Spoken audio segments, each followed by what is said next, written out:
আমাৰ ছাত্ৰ ছাত্ৰীসকল চাওঁতে চাওঁতে অহাকালি তোমালোকৰ পৰীক্ষা।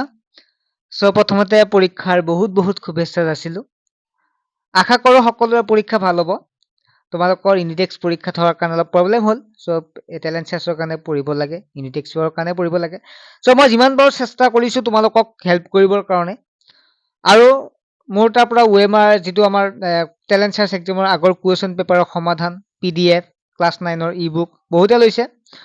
ক্লাছ 8ৰ কাৰণে PDF প্ৰস্তুত কৰিছে, মেথছ, ছ'চিয়েল চায়েন্স বা আগৰ কুৱেশ্যন পেপাৰৰ সমাধান, য'ত 25 টকাত দিয়াৰ কাৰণে বহুতে সুবিধা পাইছে। আকৌ ক্লাছ 9ৰ ষ্টুডেণ্টসকলে ই-বুকখন পাইছে। গতিকে সকলোখিনি যিমান পাৰো চেষ্টা কৰিছো, কাৰণ ভিডিঅ'ৰ জৰিয়তে সম্পূৰ্ণ বুজোৱা অসুবিধা হয়। সেইকাৰণে মই তেনেকুৱাকে ল'ব কৈছো, যাতে তোমালোকে লৈ কেনে পঢ়িব পাৰা। ভিডিঅ' এটা প্ৰস্তুত কৰিলে তোমাৰ 10 মিনিটত যদি তোমালোকে 10টা প্ৰশ্ন শিকিব পাৰা, তোমালোকে PDF-ৰ জৰিয়তে বহুত প্ৰশ্ন শিকিব পাৰিবা। আৰু ভিডিঅ'টো সম্পূৰ্ণ পঢ়োৱাটো মানে সম্ভৱ নহয়, কাৰণ যিহেতু পৰীক্ষা অহাকাইলৈ। ছাত্ৰ-ছাত্ৰীসকল, তোমালোকৰ মেইন টপিকলৈ আহিছো। যিসকলে ল'ব বিচাৰে নাম্বাৰটো দেখাই পাইছে, নাম্বাৰটোৰ জৰিয়তে তোমালোকে PDF কেইটা ল'ব পাৰা, পঢ়িব সুবিধা হ'ব। ৰাতিও পঢ়িব পাৰিবা, পুৱা যাওঁতেও পঢ়িব পাৰিবা।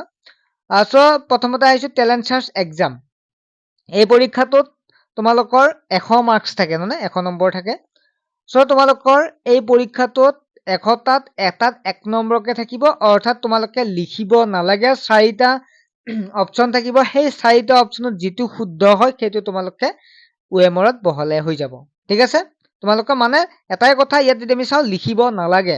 ঠিক আছে? লিখিব নালাগে। তোমালোকে OMR বেজ হ'ব, MCQ থাকিব।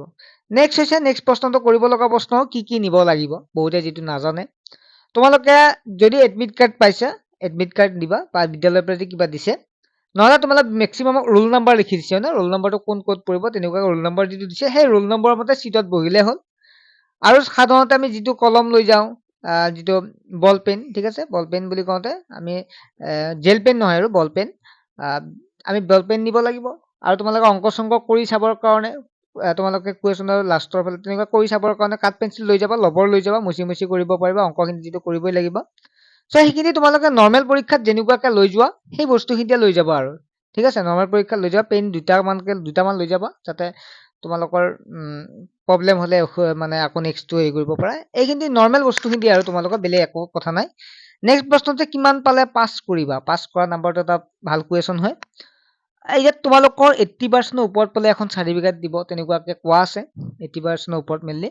আৰু লগতে টপাৰ ৰাখিব, 3জন টপ হ'ব, তিনিটা ডিভিজন, মানে 3টা প্ৰাইজ আছে যিহেতু। তেনেকুৱা ষ্টেট লেভেল হ'ব, ডিষ্ট্ৰিক্ট লেভেল হ'ব, গতিকে তেনেকুৱা হ'ব। এতিয়া পৰীক্ষাটো বাৰু দি আহা, তাৰপিছত আমি এদিন ভালদৰে আলোচনা কৰিম যে কিমান পালে পাছ কৰিবা, কি নকৰা, সেইবিলাক আমি ডিছকাছ কৰিম। ঠিক আছে? চেনেলটো ছাবস্ক্ৰাইব কৰিবা। 2টা চেনেল বৰ্তমান, এটা SR এডুকেশ্যন আৰু এটা ষ্টাডি উইথ SR, দুইটাতে তোমালোকে পাই যাবা নোটছ বিলাক। ঠিক আছে? বাই।